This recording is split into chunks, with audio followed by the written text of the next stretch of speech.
नमस्कार दोस्तों, मेरा नाम है विमल सिंह बालाजी स्टडी अड्डा में आप सभी का स्वागत है।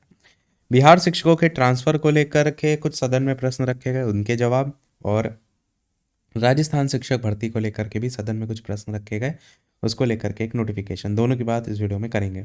स्टार्ट करते हैं बिहार शिक्षक जो है उनके संदर्भ में। तो माननीय सदस्य जो सूर्यकांत पासवान थे, उनका जो सवाल था वो था, जो 1.90 लाख शिक्षक का ट्रांसफ़र है वो आखिर कब तक पूरा किया जाएगा। पहले भी बात हो रही थी कि जनवरी में हो जाएगा, फिर धीरे धीरे फरवरी भी आ गई, अब धीरे धीरे मार्च भी बीतता जा रहा है, इसीलिए सवाल रखा गया था। तो जो सुनील कुमार जी हैं शिक्षा मंत्री, उन्होंने ये कहा कि जो सारी रणनीतियाँ हैं वो तो पूरी हमने कर ली हैं, और सॉफ्टवेयर का काम भी है वो लगभग पूरा हो चुका है। इन्होंने ये आगामी 2 माह को लेकर के यहाँ पर समय की बात की है, इसमें सबका ट्रांसफ़र सुनिश्चित किया जाएगा। बाकी आपको पता है कि श्रेणीवार हो रहा है, जो पहले रोग से या कैंसर वगैरह उससे संबंधित प्रथम चरण में हुआ था, तो ऐसे चरणों में होगा।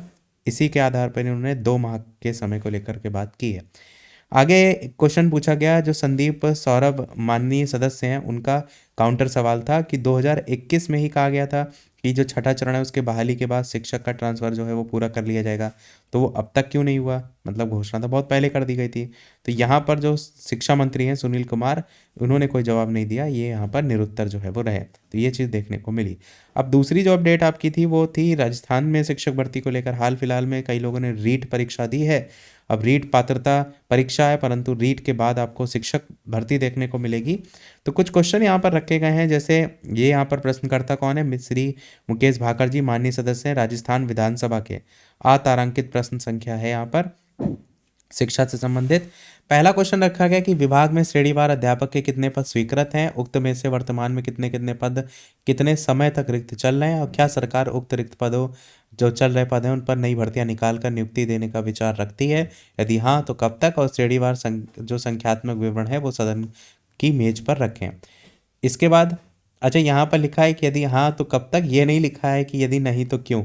जैसे आपने देखा होगा यूपी से इसी प्रकार से जब प्रश्न प्रश्न रखे जाते हैं, वहाँ पर ये भी लिख दिया जाता है नहीं तो क्यों, क्योंकि उनको पहले से ही पता है कि नहीं आंसर आएगा।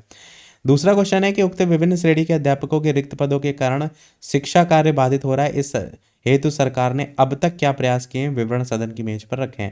और तीसरा प्रश्न है, क्या ये सही है कि शिक्षक भर्ती ग्रेड 1 और ग्रेड 2 इसमें पदों की संख्या रिक्त चल रहे पदों की संख्या से बहुत कम है, यदि है तो क्या सरकार उक्त भर्ती विज्ञप्ति में संशोधन कर पदों की संख्या में बढ़ोतरी करने का विचार रखती है?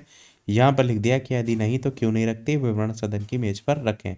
समस्त जो संभागीय संयुक्त निदेशक हैं स्कूल शिक्षा, उनको लेकर के यहाँ पर लिखा गया है, और बाकी ये भी लिखा गया है कि जो ईमेल आईडी वगैरह है इस पर भी उपलब्ध कराने को लेकर डाटा विवरण की बात जो है वो की गई है। रिक्त पदों की स्थिति को निकाल करके उक्त पद कब से रिक्त हैं उनका अंकन करके भिजवाने को लेकर के बात किया गया। अब देखना यही है, जो रीट को लेकर के यानी रीट की परीक्षा देने के बाद एक नई शिक्षक भर्ती का इंतजार कर रहे हैं, कब तक ये सारा डाटा उपलब्ध करा दिया जाता है और कब तक जो नई भर्ती है राजस्थान शिक्षक भर्ती वो देखने को मिल सकती है। तो यही था हमारे सोरल अभी तक के अपडेट में। कोई प्रश्न कमेंट में पूछ लीजिएगा, वीडियो लाइक से सब्सक्राइब कीजिएगा। मिलते हैं अगले अपडेट में, तब तक के लिए सभी को नमस्कार, जय हिंद।